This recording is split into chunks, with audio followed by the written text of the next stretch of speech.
Ladies and gents, welcome to Suji Reaction. This is Whoa, Fox abandons Trump as markets crash. Yeah, okay, what? Fox abandoning Trump is a very weird thing, Fox News. There have been some times where like even Fox is like, whoa, I can't believe Trump said that, but it's like very few. Fox always backs Trump. It's like if every news in the world says something critical about Trump, Fox talks about something else that happened in the world and doesn't even talk about Trump. So that kind of shit. So yeah, so recently with all the tariff and things, all the strong arming that Trump was doing with Canada and everyone, yeah, market crashed, right, by a significant hit. And yeah, there was a panic in Wall Street and everything. I don't know. Look, but recession didn't come after COVID, which everybody was expecting, right? Somehow it survived. But is this the time? Is Trump going to bring recession by doing shit like this? I don't know. But it's going to be interesting. Let's watch it.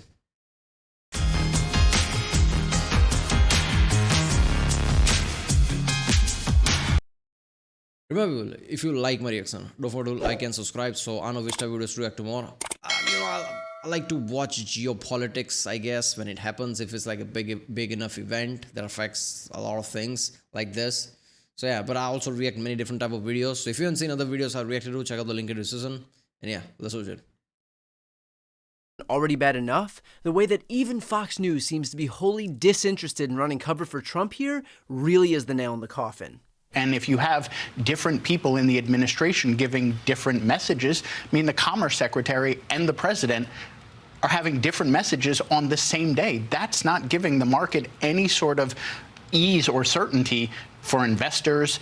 So I wouldn't be surprised if we have an even greater crash. We should let Jonathan keep talking because the market's come back 50 points. There you go. There you go. But obviously, the Dow is 1,500 points below where it was when Donald Trump took office. Yeah. That's not a good look. The Dow is 1,500 points below where it was when... So let me get this straight. So because money is getting out of their pocket because the stocks are down, that's how it works. Fox is like, no, not this time. Not this time. I want to talk about this. When Trump took office, that is not a good look. Doesn't get much clearer than that. Not only has Trump wiped away any potential gains that he may have notched in the Dow during his presidency, but he's wiped away all gains over the last 4 months. The NASDAQ and S&P 500 are even more grim, wiping away all gains over the last 6 months. And this is the guy who promised to lower costs on day one. And this wasn't even just a fluke on Fox either. Here's another Fox entity, Fox Business, on which you can normally find Larry Kudlow doing his best. Yeah, tariffs are not a good thing unless you know what you're doing. Like something like India. India doing tariffs makes sense because of the population, 1.4 billion people. The workforce is here. So India can just do shit like that. So companies put factories in India. So tariffs are not there. USA is opposite of that. USA relies on like labor from outside. So putting tariffs will hurt economy immensely, right? And I think, this is there's many layers to it, but this is the most basic layer of it, right? So tariff, I don't know, like it could solve it. Like it's like a gamble in a way if it works, but if it doesn't work, yeah, there's already downside to it. And if it doesn't work, there's a massive downside, which is like basically what's happening right now. North Korean lady impression in his groveling sycophancy for Trump, and yet this is what the coverage on even that network looked like today. What started as an ugly day on Wall Street has turned downright hideous. Broad-based selling across the board, and you could call it a sinkhole that's opened up under the NASDAQ. With 59 minutes left to trade, the tech-heavy index is down. This is a big percentage loss here, 4.6% or 845 points. But I want you to turn your attention to the S&P 500 that really got traders squirming. The broader index down 188 points. So basically what that indicates to you, and yes, we are at the lows of the session, it has now fallen below its psychologically important 200-day moving average. That's considered a sell signal. Now, the sell-off triggered in part by the signal President Trump sent this week during an interview with Fox News when he declined to rule out a recession. Investors turned tail at the opening bell, selling large cap stocks and just about everything else. Oh, shit. It's below a point where people take, there is obviously threshold like there where if it falls below, people like sell. And that is what happening. That's going to intensify this. Oh my God. Oh, look, I'm not going to lie. If this brings on recession, that would be so fucking stupid. Right? Because Trump experimented with something that just fucking killed the economy. If that happens, That is just insane. else, but let me show you the Dow Jones Industrials. We have a four-digit loss in the Dow Jones Industrials at the moment, 1,439 points just chopped off that index. We now stand at 41,759. The Dow has now turned. I like how somebody in the comments says that, like Trump once says, if Dow drops 1,000 points, president should resign. Yeah, Trump's gonna say, I didn't say that. He doesn't say that. I didn't say that. Negative for the year. We do have to say, though, not all the blue chips have turned red, but this is a major percentage smackdown. Apple is taking. Look at Nvidia. Okay, so we'll go to the laggards here. Apple down 5. What? Apple. Tim Cook's like, the fuck?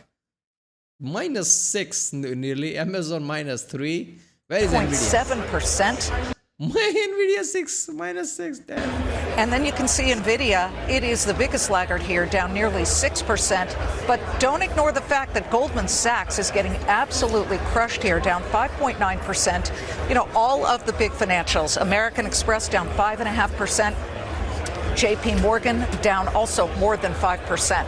But the Dow, it's stuck in the mud. And that's the friendly coverage, in case you were curious about the state of our economy right now. And look, let's not pretend that the White House doesn't realize how politically damaging this is. After all, high prices squeezing the American people was literally why Trump won the election. His words, not mine. I won on two things, the border, and more than immigration. They like to say immigration. I break it down more to the border, but I won on the border, and I won on groceries. It's a very simple word, groceries. Like almost, who uses the word?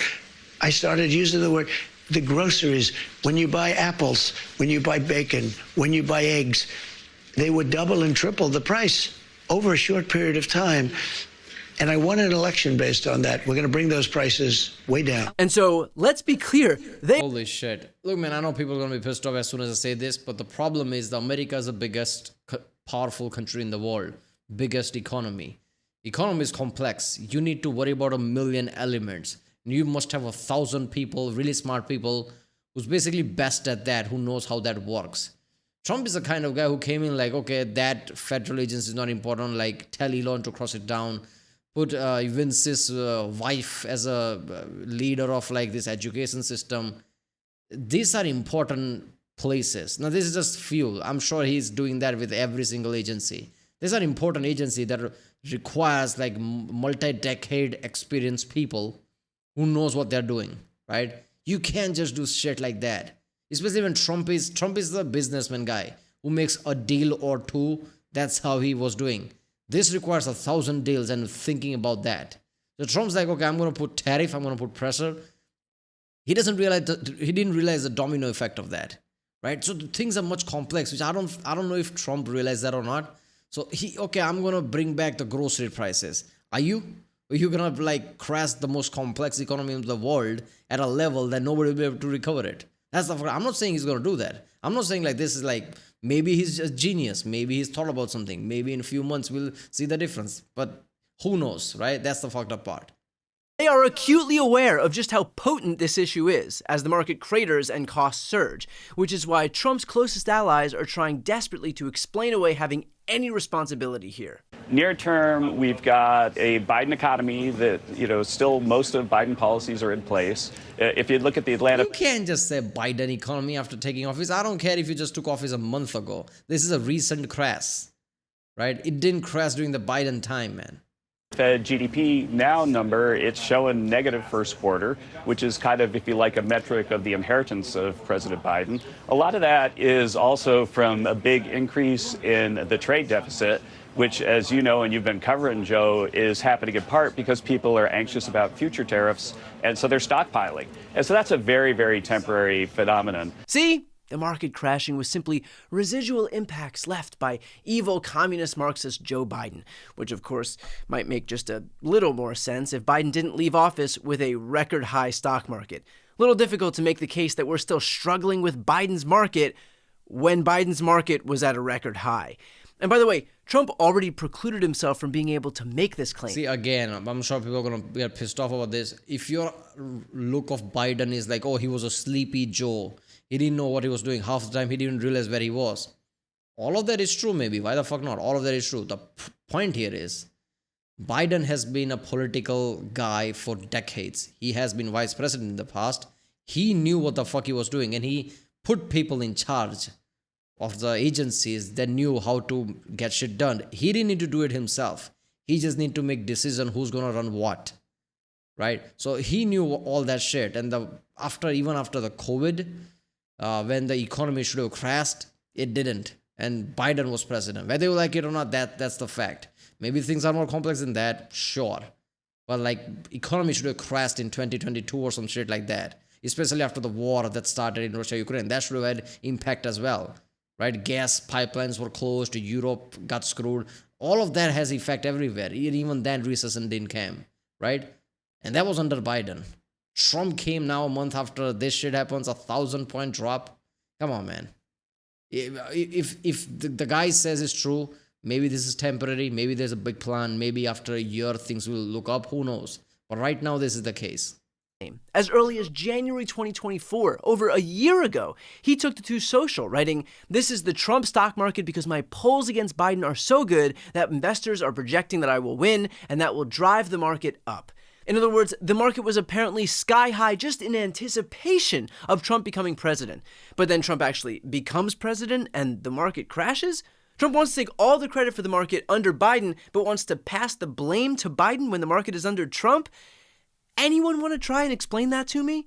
Worth noting, too, that the stock market was apparently so important that Trump fell over himself to grab credit for it more than a year ago. That's how strong of an indicator of the strength of the economy he views the market as being. And yet, now that the market is tanking under him, he's got his little minions trying to pass the buck and claim that actually, this isn't even his market, it's the market of his predecessor, who the market had apparently written off as early as January of 2024, and who left office 2 months ago. Convenient, huh? So here's my message to Trump voters. I'm not concerned about your rationale for voting for Trump. At this point, it's moot.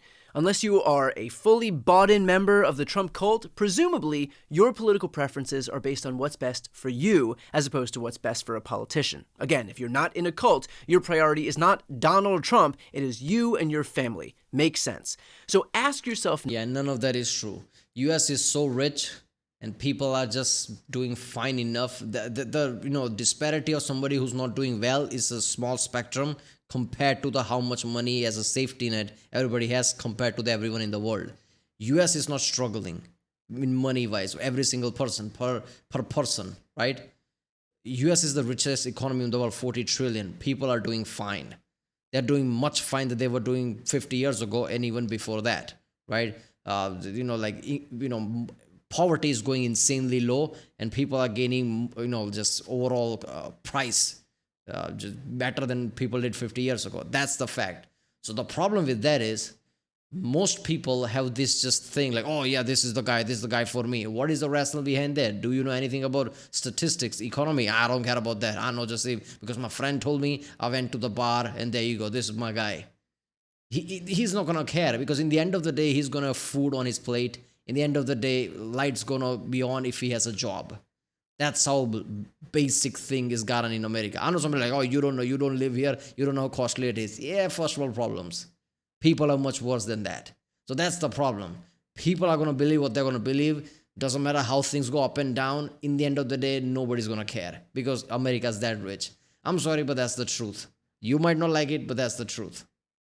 Now, when you compare the economy that we had just a few months ago to the economy that we have right now, where the last 6 months of market value have been wiped away, where the cost of groceries is skyrocketing, where the cost of energy is rising, where your 401k is going down, where you have no recourse if you're defrauded by a bank because Elon defunded the Consumer Financial Protection Bureau, where you're preparing to lose access to Medicaid and SNAP benefits, can you really say that you're better off? And worst, just know that none of this was even necessary.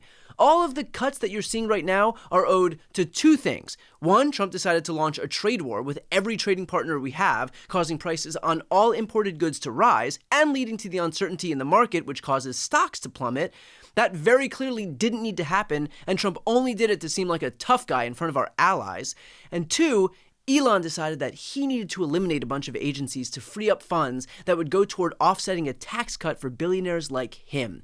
In other words, when you have no health care, when you have no SNAP benefits, when your Social Security might get cut, just remember that Elon, the richest person on planet Earth, needed more money in his pocket. And Trump, this self-proclaimed populist champion, is so wholly owned by Elon Musk that he let him do it. So my only question, politics aside, parties aside, is does that help you? If the answer is no, then just remember that none of these people are entitled to your continued support.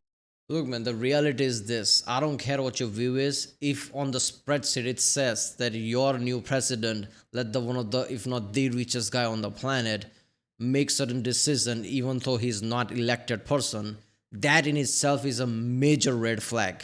Like, alarm should blare off. Like, this should not happen. Even if you like Trump, even if you're the Trump guy, like you're the biggest fan, you should always go like, okay, you do it, but not with Elon Musk. I don't care how good Elon is. He's the richest guy on the planet. I don't want him to do, cost cutting and think about federal government like that. Clear conflict of interest there. It's just clear. Support or your vote. They have to earn it. And if they got your vote in November by promising you something that they are wholly unwilling to deliver on, then speak out, show up, and be ready to vote for someone who is willing to stay true to their word. Because the only way that any of this gets fixed is if the people who put these Republicans into power under false pretenses are just as willing to take that power away. Before you go, first, if you enjoyed this content and you want to see more and support independent media, please subscribe to this channel. The subscribe button will be right here on the screen. But second, the reality is that we're now in a political environment where this administration can lean on any of the social media platforms to suppress certain voices if they don't like critical coverage. That means my longevity here is in the hands of a few tech billionaires. Is YouTube right-wing susceptible? Because I always thought it's the opposite. It's more like left-wing susceptible. You can't say certain words type of way. I don't know. But then again, I don't know. But where is Google CEO aligning, right? Didn't like Apple CEO, Google CEO, Facebook CEO, all that like went to the Trump and like all that thing. I don't know. But that doesn't mean their policies. I don't know.